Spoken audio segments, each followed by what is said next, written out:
ఆ ఎమ్మెల్యే తీరుతో ప్రభుత్వ పరువు పోతుందని కూటమి నేతలు ఆగ్రహంతో ఉన్నట్టు సమాచారం. ఆమె మొండు పట్టుదలను చూసి ప్రజలు చేదరించుకుంటున్నారని తెలుసుకున్న కూటమి నేతలు అదే విషయాన్ని టీడీపీ అధిష్టానానికి తెలియజేశారట. అర్హత లేకపోయినా సరే మేయర్ పక్కనే కూర్చోవడానికి ఆమె చేసిన ప్రయత్నం చివరకు తుస్సుమనడంపై కూటమి నేతలు తలో రకంగా మాట్లాడుకుంటున్నారని సమాచారం. ఎమ్మెల్యే మొండి పట్టుదల, ఈగోలు, భంగపాటు రాజకీయాలు చర్చనీయాంశంగా మారాయి. ఈమె పేరు మాధవిరెడ్డి, కడప ఎమ్మెల్యే. తరచూ వార్తల్లో ఉంటున్నారు కాబట్టి, వివాదాలే ఊపిరిగా జీవిస్తున్నారు కాబట్టి ఈమె రాజకీయాల గురించి నియోజకవర్గంలోనే కాదు, జిల్లా రాజకీయ వర్గాల్లో కూడా చర్చ జరుగుతోంది. ఈమె కడప ఎమ్మెల్యేగా గెలిచినప్పటి నుంచి కడప మున్సిపల్ కార్పొరేషన్లో మేయర్ కుర్చీ పక్కనే కుర్చీ వేయాలంటూ నానా రభస చేస్తూ వచ్చారు. ఏడాదిగా సమావేశాలు జరగనివ్వకుండా రచ్చరచ్చ చేయడం ద్వారా వార్తల్లో నిలిచారు. మొదటి నుంచి కుర్చీ కోసం ఈమె ఎంత గింజుకున్నా మేయర్ పక్కన కుర్చీ వేయడం నిబంధనలకు విరుద్ధం కాబట్టి కార్పొరేషన్ పాలకవర్గం అనుమతి ఇవ్వలేదు.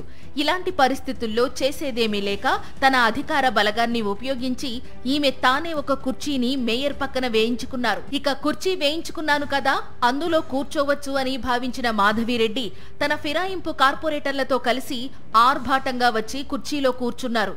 కానీ mayor Suresh Babu MLA మాధవిరెడ్డికి shock ఇచ్చేలా తనదైన శైలిలో నిర్ణయం తీసుకుని కార్పొరేషన్ సమావేశాన్ని హాలులో జరపకుండా వరండాల్లో నిర్వహించారు.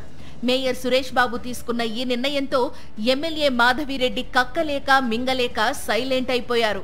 ఎక్కడ సమావేశం జరుపుకోవాలనే దానిపై మేయర్కే అన్ని హక్కులు ఉంటాయి కాబట్టి ఆయన వరండాలో సమావేశం నిర్వహించారు. అధికారులను సమావేశానికి పిలిచినా రాలేదు. దాంతో ఆయన తన 38 మంది సభ్యులతో అధికారికంగా సమావేశాన్ని నిర్వహించి ఎజెండాను ఆమోదింపచేయించారు. మేయర్ తీసుకున్న నిర్ణయంతో సమావేశ మందిరంలోనే ఒంటరిగా కూర్చుండిపోయారు మాధవిరెడ్డి. ఏడాది కాలంగా కడప మేయర్తో గొడవ పడుతున్న ఎమ్మెల్యే మాధవిరెడ్డి చివరాఖరికి భంగపాటుకు గురయ్యారని టీడీపీ నేతలే విశ్లేషిస్తున్నారు.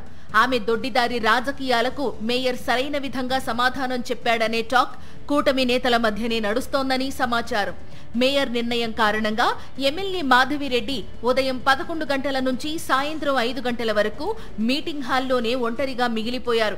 మేయర్ పక్కన కుర్చీ వేయించుకుని ఆ కుర్చీలో కూర్చుని తాను గెలిచినట్టుగా సంకేతం పంపాలనుకున్న ఆమె చివరాఖరికి అవమానానికి గురవ్వాల్సి వచ్చిందని జిల్లా రాజకీయ వర్గాల్లో మాట్లాడుకుంటున్నారు. ఈ నేపథ్యంలో అసలు మేయర్ ఆధ్వర్యంలో సమావేశమే జరగలేదంటూ ఎమ్మెల్యే మాధవిరెడ్డి ఓ నివేదికను తయారు చేసి ప్రభుత్వానికి పంపారట. అయితే ఆ నివేదికకు ఎలాంటి విలువ ఉండదని, మేయర్ నిర్వహించిన సమావేశానికి నిర్ణయాలకు మాత్రమే విలువ ఉంటుందని స్థానిక సంస్థల నిపుణులు స్పష్టం చేస్తున్నారు. ఎటువంటి అధికారం లేకపోయినా తనకు మేయర్ పక్కనే కుర్చీ వేయాలంటూ ఏడాది కాలంగా ఎమ్మెల్యే చేసిన రచ్చ చివరికి తుస్సుమనింది. ఆమె దొడ్డిదారిన కుర్చీ వేయించుకుంటే మేయర్ అధికారికంగా ఆమెకు షాక్ ఇచ్చి తన సత్తా చాటారు. పట్టుదలకు పోయి తెగేంత వరకు లాగితే పరిణామాలు ఇలాగే ఉంటాయని కడపవాసులు బహిరంగంగానే మాట్లాడుకుంటూ ఎమ్మెల్యే మాధవిరెడ్డి తీరును తప్పుబడుతున్నారు.